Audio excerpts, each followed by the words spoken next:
Happy Thursday, Anona, family, and friends. I hope you are enjoying this day. Here's the devotion.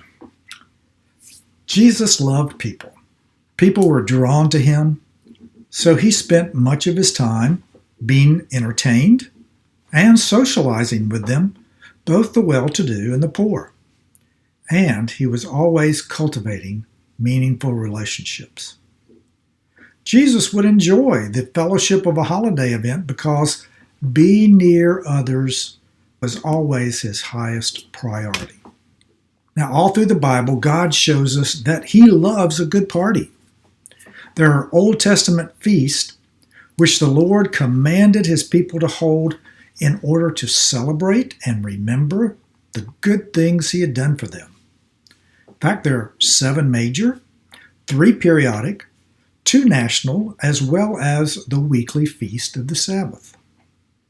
In the beginning of John's Gospel, chapter 2, 1 through 11, he tells the story of Jesus' first miracle, and it was at the wedding in Cana, where he turned water into wine. In Luke 5, 27 through 32, Jesus calls Levi, also called Matthew in some of the other Gospels, who was a tax collector, to be his disciple. Levi follows Jesus and throws a great banquet in which Jesus comes and eats with other tax collectors. Now, the Pharisees grumbled against Jesus, wondering why he would eat and drink with tax collectors and sinners.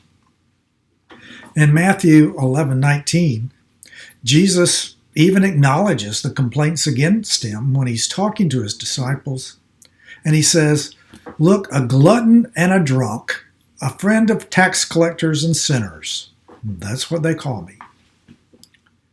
Now in Luke 15, Jesus tells 3 parables about lost things. First, it's the lost sheep. The second is the lost coin. And then the lost son. Now we know that as the prodigal son. At the end of each story, they celebrate because what was lost is now found. And in the story of the prodigal son, a banquet is held for the son who was lost but was now found. So you can see there was a lot of celebrating and feasting going on. Matthew records one of Jesus' parables in 22, 1 through 14, and the book of Revelation in 19, 7 through 9 describe the kingdom of heaven like that of a marriage feast. And wedding banquets in those days usually lasted several days, so there was much celebrating going on. A spirit of celebration is important because Jesus commands Christians to live that way. Live every day celebrating because you have the best reason of all to celebrate: God's unconditional love for you.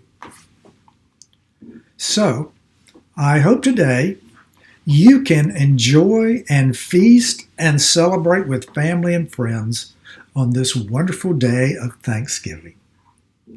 But if you are having a difficult year and may not be able to be with others as you would like, it's just not what you had hoped for, I hope that you can look and be surprised by the many small blessings in which will come your way today, in which you can be thankful.